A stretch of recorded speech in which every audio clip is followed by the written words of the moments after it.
Welcome to the Plume and Page. Today's story is Sense and Sensibility by Jane Austen. Chapter 35. Eleanor's curiosity to see Miss Ferrars was satisfied. She had found in her everything that could tend to make a farther connection between the families undesirable. She had seen enough of her pride, her meanness, and her determined prejudice against herself to comprehend all the difficulties that must have perplexed the engagement and retarded the marriage of Edward and herself, had he been otherwise free. And she had seen almost enough to be thankful for her own sake that one greater obstacle preserved her from suffering under any other of Miss Ferrars' creation, preserved her from all dependence upon her caprice, or any solicitude for her good opinion. Or at least, if she did not bring herself quite to rejoice in Edward's being fettered to Lucy, she determined that had Lucy been more amiable, she ought to have rejoiced.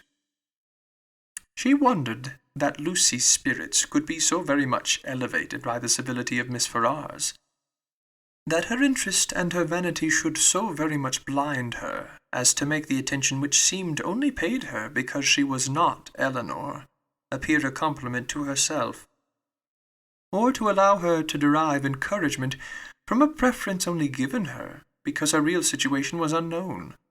But that it was so had not only been declared by Lucy's eyes at the time, but was declared over again the next morning more openly, for at her particular desire Lady Middleton set her down in Berkeley Street on the chance of seeing Eleanor alone, to tell her how happy she was. The chance proved a lucky one, for a message from Miss Palmer soon after she arrived carried Miss Jennings away. "My dear friend," cried Lucy as soon as they were by themselves, "I come to talk to you of my happiness. Could anything be so flattering as Miss Ferrars' way of treating me yesterday? So exceedingly affable as she was. You know how I dreaded the thoughts of seeing her. But the very moment I was introduced, there was such an affability in her behaviour, as really should seem to say, she had quite took a fancy to me. Now was not it so? You saw it all, and was not you quite struck with it? She was certainly very civil to you." "Civil? Did you see nothing but only civility? I saw a vast deal more.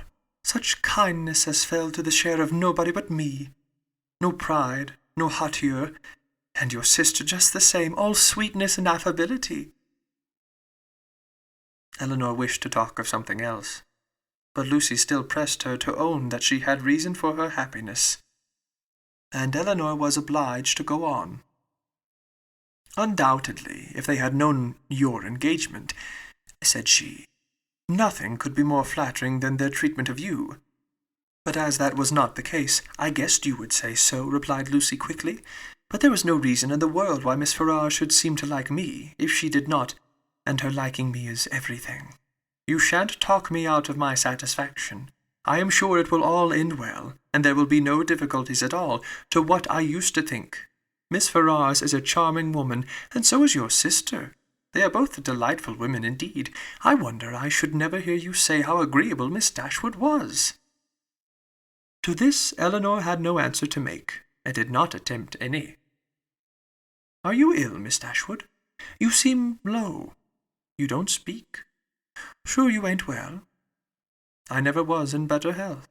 I'm glad of it with all my heart. But really you did not look it. I should be sorry to have you ill. You that have been the greatest comfort to me in the world. Heaven knows what I should have done without your friendship." Eleanor tried to make a civil answer, though doubting her own success. But it seemed to satisfy Lucy, for she directly replied, "Indeed, I am perfectly convinced of your regard for me, and next to Edward's love, it is the greatest comfort I have." "Poor Edward! But now there is one good thing. We shall be able to meet, and meet pretty often, for Lady Middleton's delighted with Miss Dashwood. So we shall be a good deal in Harley Street, I dare say, and Edward spends half his time with his sister. Besides, Lady Middleton and Miss Ferrars will visit now, and Miss Ferrars and your sister were both so good to say more than once, they should always be glad to see me. They are such charming women. I am sure if ever you tell your sister what I think of her, you cannot speak too high." But Eleanor would not give her any encouragement to hope that she should tell her sister. Lucy continued. I am sure I should have seen it in a moment if Miss Ferrars had took a dislike to me. If she had only made me a formal curtsy, for instance, without saying a word, and never after having took any notice of me, and never looked at me in a pleasant way. You know what I mean.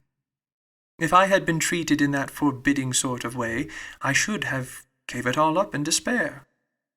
I could not have stood it, for where she does dislike, I know it is most violent. Eleanor was prevented from making any reply to this civil triumph by the doors being thrown open, the servants announcing Mr. Ferrars, and Edward's immediately walking in. It was a very awkward moment, and the countenance of each showed that it was so. They all looked exceedingly foolish, and Edward seemed to have as great an inclination to walk out of the room again as to advance farther into it. The very circumstance in its unpleasantest form, which they would each have been most anxious to avoid, had fallen on them. They were not only all three together, but were together without the relief of any other person. The ladies recovered themselves first. It was not Lucy's business to put herself forward, and the appearance of secrecy must still be kept up. She could therefore only look her tenderness, and after slightly addressing him said no more. But Eleanor had more to do, and so anxious was she, for his sake and her own, to do it well, that she forced herself after a moment's recollection to welcome him, with a look and manner that were almost easy and almost open. And another struggle, another effort still improved them.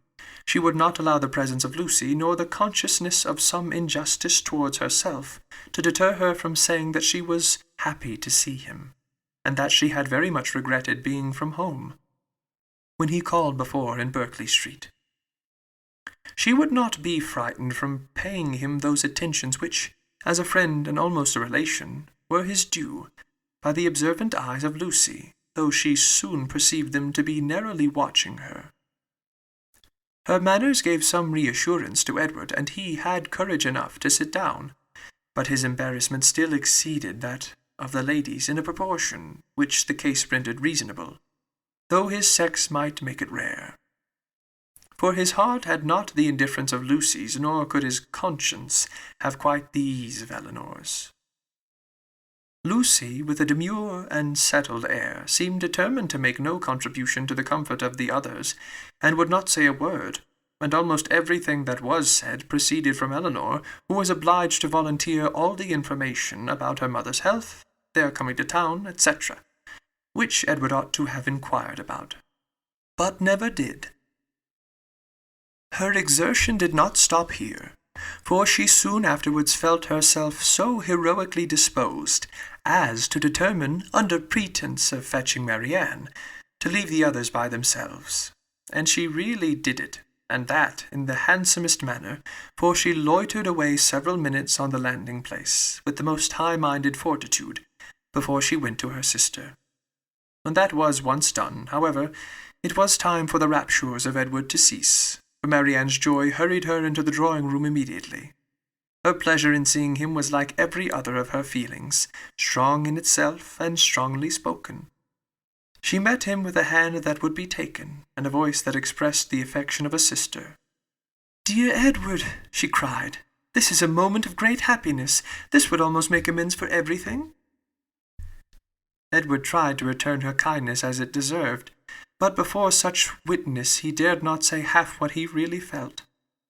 Again they all sat down, and for a moment or two all were silent, while Marianne was looking with the most speaking tenderness, sometimes at Edward and sometimes at Eleanor, regretting only that their delight in each other should be checked by Lucy's unwelcome presence. Edward was the first to speak, and it was to notice Marianne's altered looks, and express his fear of her not finding London agree with her. "Oh, don't think of me," she replied with spirited earnestness, though her eyes were filled with tears as she spoke. "Don't think of my health. Eleanor is well, you see. That must be enough for us both." This remark was not calculated to make Edward or Eleanor more easy, nor to consolate the goodwill of Lucy, who looked up at Marianne with no very benignant expression. "Do you like London?" said Edward, willing to say anything that might introduce another subject. "Not at all. I expected much pleasure in it, but I have found none. The sight of you, Edward, is the only comfort it has afforded, and thank heaven, you are what you always were." She paused. No one spoke. "I think, Eleanor," she presently added, "we must employ Edward to take care of us in our return to Barton.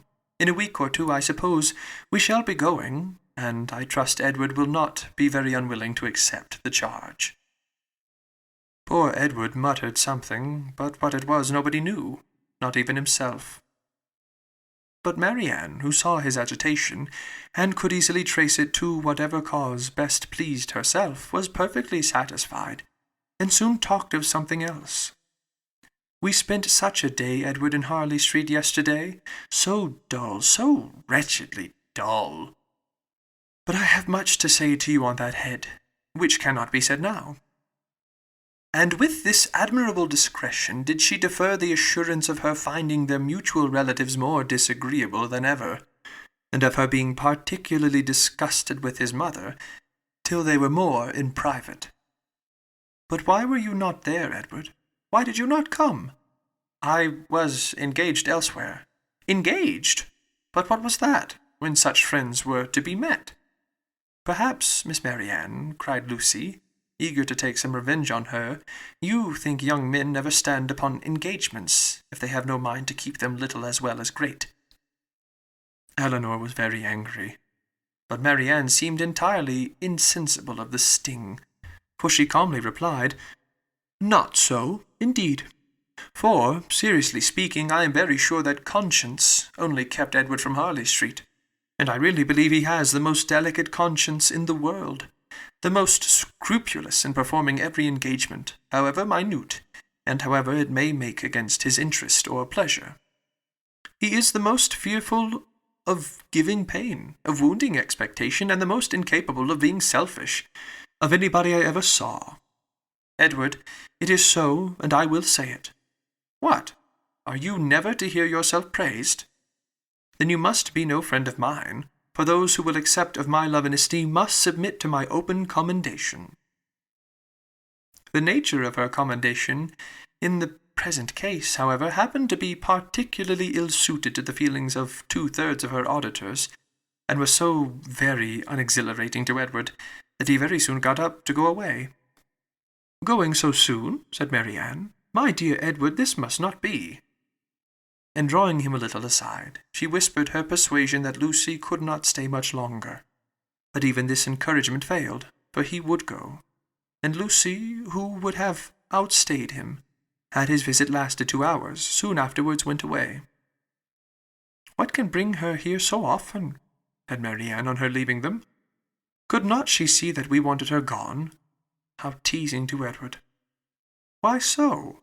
We were all his friends, and Lucy has been the longest known to him of any. It is but natural that he should like to see her as well as ourselves." Marianne looked at her steadily and said, "You know, Eleanor, that this is a kind of talking which I cannot bear. If you only hope to have your assertion contradicted, as I must suppose to be the case, you ought to recollect that I am the last person in the world to do it. I cannot descend to be tricked out of assurances that are not really wanted." She then left the room, and Eleanor dared not follow her to say more, for bound as she was by her promise of secrecy to Lucy, she could give no information that would convince Marianne, and painful as the consequences of her still continuing in an error might be, she was obliged to submit to it. All that she could hope was that Edward would not often expose her or himself to the distress of hearing Marianne's mistaken warmth, nor to the repetition of any other part of the pain that had attended their recent meeting. And this she had every reason to expect.